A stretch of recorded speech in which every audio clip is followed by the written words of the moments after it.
Hi, my name is Chloe Hoff, and I'm going to quickly talk to you about SPARClet, a Python package that we created in the last couple days. So here are my contributing team members that I worked with. So it started with the project that was interacting with flatmaps using Leaflet and Jupyter Notebook. We decided to go down the path of using ipyleaflet because of Python being such a popular language, and we thought it'd be more accessible to researchers. It also reflects the package Leaflet. Leaflet uses JavaScript to interact with maps.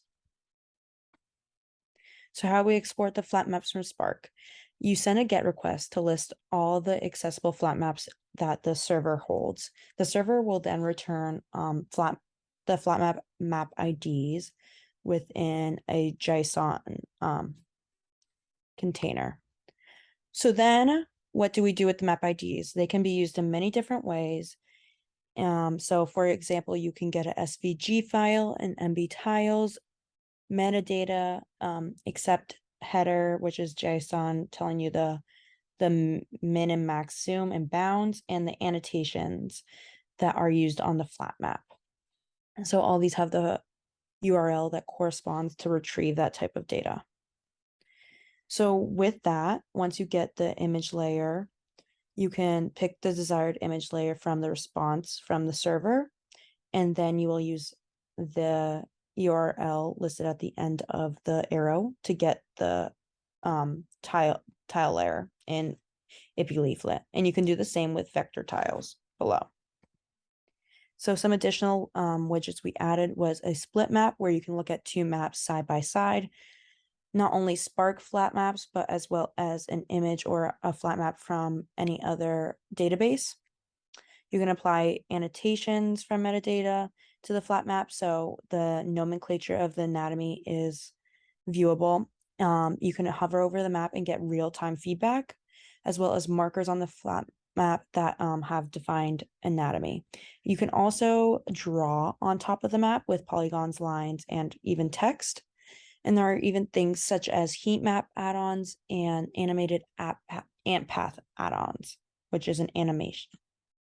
So here is our Python package, which is SPARClet, which is accessible to anyone.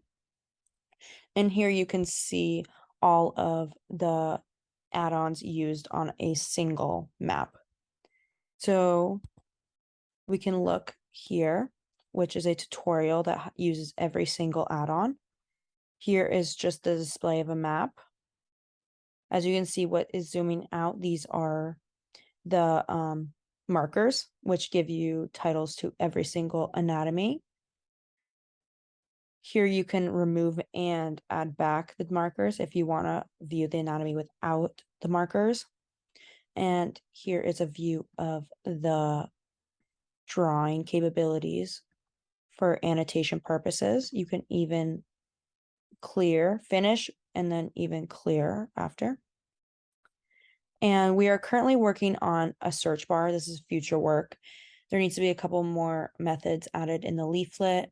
We want to be able to add any type of anatomy into the search bar, and it will pull up on the map for you, as well as some data that corresponds with that anatomy.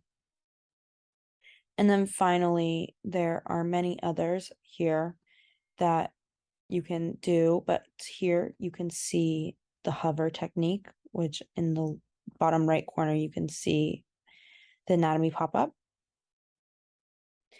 And here it shows that you can use all at the same time, like I showed before.